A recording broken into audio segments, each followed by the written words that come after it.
Konsep yang kita perlu ngerti tentang dunia cryptocurrency, kenapa ini terjadi semuanya, kita harus tarik balik dulu ya. Kita harus ngerti tentang konsep dari uang itu sendiri. Jadi kita belajar, kenapa sih adanya uang kertas ya? Dulunya koin itu dari mana? Jadi kalau kita mulai ke permulaan di awal, ada sistem yang namanya barter, di mana kita tukeran ya. Lu punya misalnya 10 apel, gua punya satu ikan yang gede, kita tukeran. Lu kasih gua 10 apel, gua kasih satu ikan. Tapi cepat atau lambat, manusia itu sadar bahwa ini nggak bisa nih dilakukan barter gini. Karena gini, kalau kalian punya 10 apel tuker satu ikan, mungkin ada yang mau. Tapi kalau kalian punyanya apel mau tuker sama satu rumah, mau berapa ratus, berapa ribu apel yang kalian tukar untuk rumah ini, ya kan? Jadi di situ nggak cengli. Dan problemnya dengan misalnya buat yang punya apel atau punya ikan, kalau ditukar sama rumah, mungkin proses transaksinya lama, dan begitu udah transaksi nih apel sama rumah, apelnya udah basi.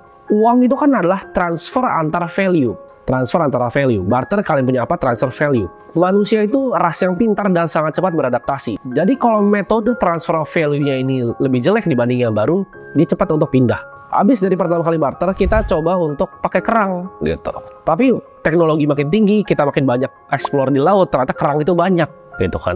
Nggak langka lagi, jadi nggak bisa dong pakai kerang, orang tinggal ngambil kerangnya. Jadi nggak adil. Jadi transfer antara value ini ya itu banyak berubah-ubah. Dari awal barter ya kan, kita lihat ada uang dari kerang, kita lihat uang dari garam, kita lihat akhirnya uang kertas pertama kali di dinasti Song Cina, dan akhirnya sampai ke uang kertas di Eropa ya. Nah awal-awal uang kertas ini di Eropa itu dibikin sama para goldsmith namanya. Jadi mereka itu yang ibaratnya ngelebur-lebur emas, yang bikin emas ya. Tapi mereka sangat cepat sadar. Jadi gini, awalnya uang kertas adalah misalnya gue punya emas nih 100 gram gitu.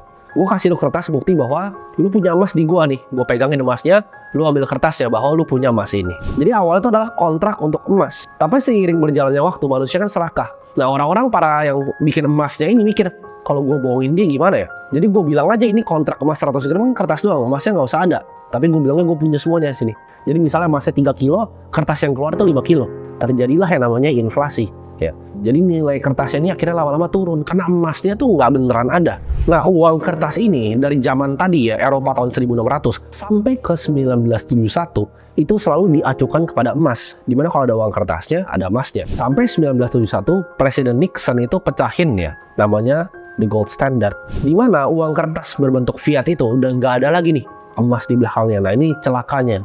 Jadi kalau kalian tanya sekarang uang kertas itu basisnya apa? Jawabannya basisnya kepercayaan kita terhadap pemerintahan. Basisnya cuma satu, yaitu percaya bahwa ini adalah uang. Ini bisa transfer of value. Itulah kenapa kalau kita lihat ya, kalau zaman dulu yaitu bakso tuh bisa 200 perak gitu. Kenapa bahkan barang-barang kita konsumsi ya seperti rumah, jasa yang kita konsumsi seperti pendidikan itu naiknya drastis, bisa 10-15% per tahunnya. Harga cabainya kita lihat naik terus ya. Itu yang kita bisa lihat sehari-hari di pasar. Nah itu kenapa? Ya, jawabannya adalah karena kertas tadi dicetak oleh bank sentral kita terus-terusan tanpa basis apapun. Masalah ini sebenarnya datang dari satu hal, yaitu sentralisasi. Nah, apa itu sebenarnya sentralisasi? Itu di mana ada suatu kelompok orang yang mikir nih, oh kita mau cetak berapa uangnya? Kita mau cetak kapan uangnya? Berapa banyak nih mau dibagiin ke orang-orang? Sirkulasinya mau berapa? Nah ini segelintir orang yang kuasain. Lalu dari uang fiat ini manusia itu sangat pintar. Kayak gue bilang tadi, manusia itu pintar banget kita untuk memecahkan masalah. Dari problem tadi itu diciptakan uang-uang digital ya. Zaman dulu tuh banyak banget ya, seperti e-cash ya, hashcash ya, Adam Back, Nick Szabo juga dulu pernah bikin namanya BitGold ya. Jadi ini banyak banget udah bikin dari zaman dulu ya. Problem ini mau coba diselesaikan dari tahun 1990-an. Ini gue mau jelasin dulu kenapa konsep digital cash yang peer-to-peer itu penting banget ya. Untuk kalian bisa ngerti konsep ya, makanya segmen pertama ini gue sebut dengan konsep. Kalian harus tahu dulu kenapa digital cash itu dibikin. Karena gini, contohnya nih, misalnya gue ngutang sama kalian Rp50.000. Ya, gue ngitung Rp50.000. Lu kasih Rp50.000-nya dalam bentuk cash. Lalu besok nih gue bilang, ya udah akhirnya gue balikin nih ke lu. Kita udah beres gitu. Jadi begitu lu kasih Rp50.000 ke gue, itu kan lu ngutangin gue. Gue balikin Rp50.000, itu udah beres cash ya. Jadi itu peer-to-peer transaksinya antara lu dan gua aja. Di situ nggak ada bank tuh di tengahnya. Jadi cuman gua balikin uang cashnya. Itu hal yang kita bisa lakukan karena kita bisa ketemu. Misalnya nih, lu lagi di Bandung, gua di Jakarta. Gimana pertanyaannya? Nggak bisa kan? Nah, digital cash itu hadir karena masalah itu. Kalau zaman sekarang solusinya kan mungkin mikir ya kan tinggal transfer di bank, ya kan? Tapi transfer di bank itu nggak pure peer-to-peer. Dengan kita menggunakan bank, kita percaya bahwa uang kita simpan di bank itu transfer ke mereka. Ada sentralisasi yang sama dengan percetakan uang tadi ya.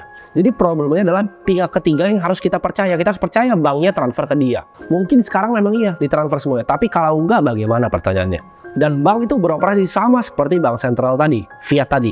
Basisnya cuma satu, kepercayaan. Itu kenapa satpamnya semua selalu paling ramah. Itu kenapa semua mereka invest gede-gedean di operasional untuk bikin orang terasa nyaman. Karena cuma satu basisnya, yaitu kepercayaan.